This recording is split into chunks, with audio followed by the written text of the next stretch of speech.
They told me I didn't belong in the family photo, but a few days later, a lawyer showed up, and suddenly, I owned everything they tried to take from me. I still remember the exact moment they asked me to step aside. The camera was ready. Everyone was smiling. And I was standing right there, trying to feel like I belonged. But then my aunt looked at me, and said something I will never forget. "Can you move out of the frame? This is a family photo." I froze. For a second, I thought she was joking. But no one laughed.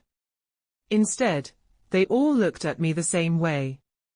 Like I didn't matter, like I was just temporary.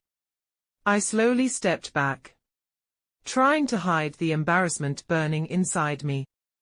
I watched them pose together. Perfect smiles. Perfect family. Without me. And that's when I realized something. I was never really part of them. Not in their eyes. Not in their world. I was just the girl they tolerated.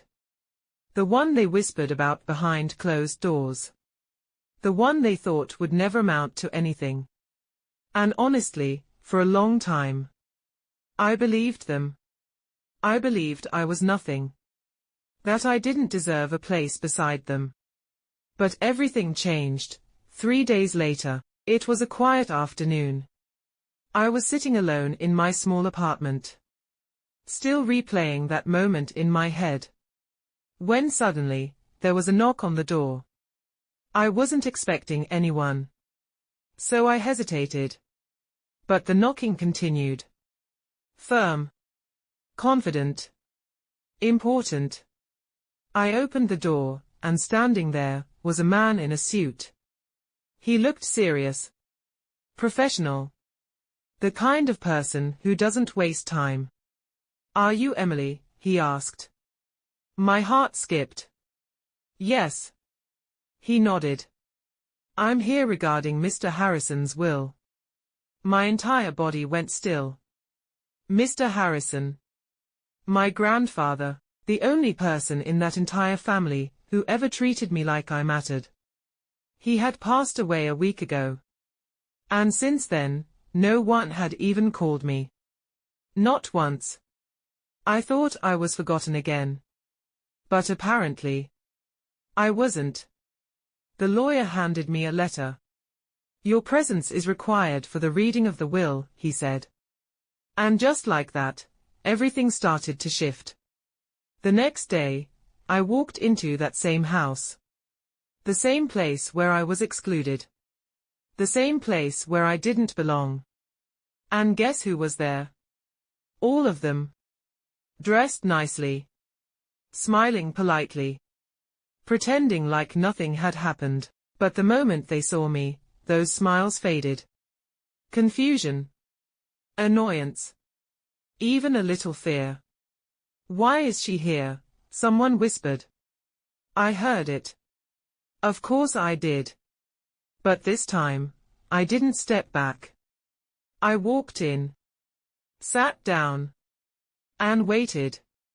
The lawyer stood at the front of the room, holding the documents that were about to change everything. He cleared his throat. And began reading. At first, it was exactly what everyone expected. Money divided. Properties listed. Names called. Everyone relaxed. Smiles returned. They thought they had already won. Then, the lawyer paused. The room went quiet. "This next part is addressed specifically to Emily." Every head turned toward me. Suddenly, I wasn't invisible anymore. I could feel their eyes burning into me. The lawyer opened a separate letter. And started reading. "Emily, if you're hearing this, it means I'm gone."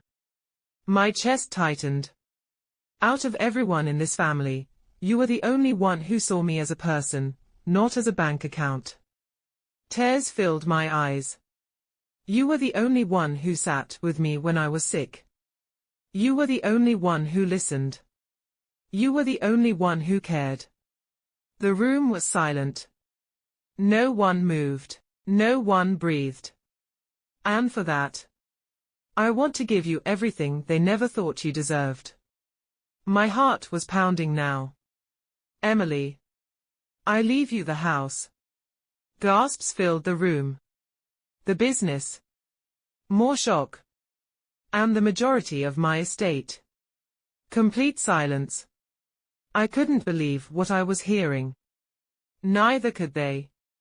Their faces changed instantly. Shock. Anger. Disbelief. This has to be a mistake, my uncle said. But the lawyer didn't even look at him. He just continued reading. To the rest of the family, you had everything, and still chose not to care. This is my final decision, the letter ended. And just like that, everything changed.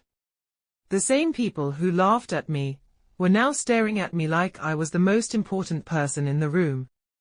The same people who excluded me now needed me. And for the first time in my life, I didn't feel small. I didn't feel invisible. I didn't feel unwanted. I felt powerful. But not because of the money. Not because of the house. But because I finally understood my worth. They tried to erase me. But they couldn't. Because the one person who truly mattered saw me, chose me, believed in me. And in the end, that made all the difference. So if you've ever felt like you don't belong, like you're not enough, like people don't see your value, just remember this. The right person will. And when they do, everything changes. If this story touched you, hit like, subscribe for more powerful stories, and comment, I know my worth, if you believe in yourself.